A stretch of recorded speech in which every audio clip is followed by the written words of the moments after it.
आप लोग के बीच में ये खिलौना गीत लेके आई हूँ, आप लोग इसे सुनिए और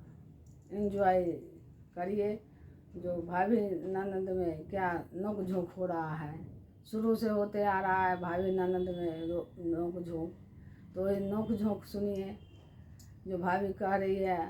हमको जब लड़का होगा तो हम आपको बुलाएंगे, लड़की होगा तो नहीं बुलाएंगे। तो ननद कहती है जब लड़का होगा भाभी तो क्या दोगे। तो आइए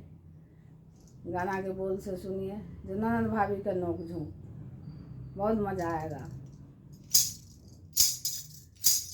हमरा बेटा होता तो है के बोलायब ननदी, हमके बेटा होता तो है के बुलायब ननदी, है बुलायब ननदी, है बुलायब ननदी, हमके बेटा होता तो है के बुलायब ननदी, बुलायब ननदी, है बुलायब ननदी, हमके बेटा होता तो है के बुलायब ननदी, हमके बेटा होता तो है के बुलायब ननदी,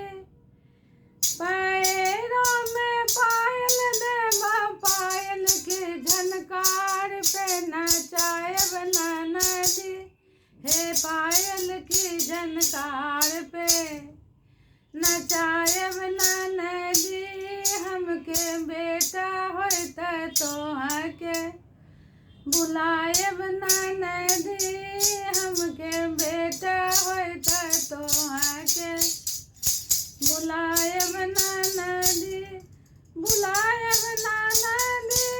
है बुलायब ननदी, हमके बेटा होता तो है के बुलायब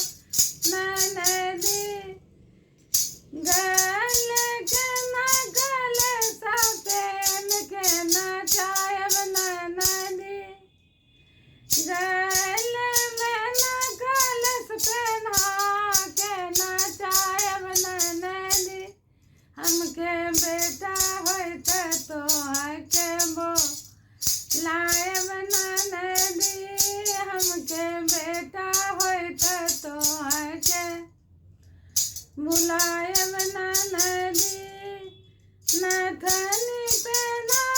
के नचायब ननदी, नथुनी पहना के नचायब ननदी, तुमके झुमका पहना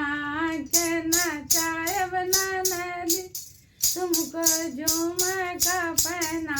के नचायब ननदी, हमके बेटा होता तो है के बुलायब ननदी, टीका पहना के नचायब ननदी, टीका पहना के नचायब ननदी, हम बबुआ के दान में सोनर के थोक देब ननदी, हम त बबुआ के हाथ में उतार के सोनार के तो दे देब ननदी, हमके बेटा होता तो है के बुलायब ननदी, हम त बेटा के उपलक्ष्य में सोनार के दे देहब ननदी, है तुमके देहब ननदी, तुमके देहब ननदी, है सोनार संग तो है के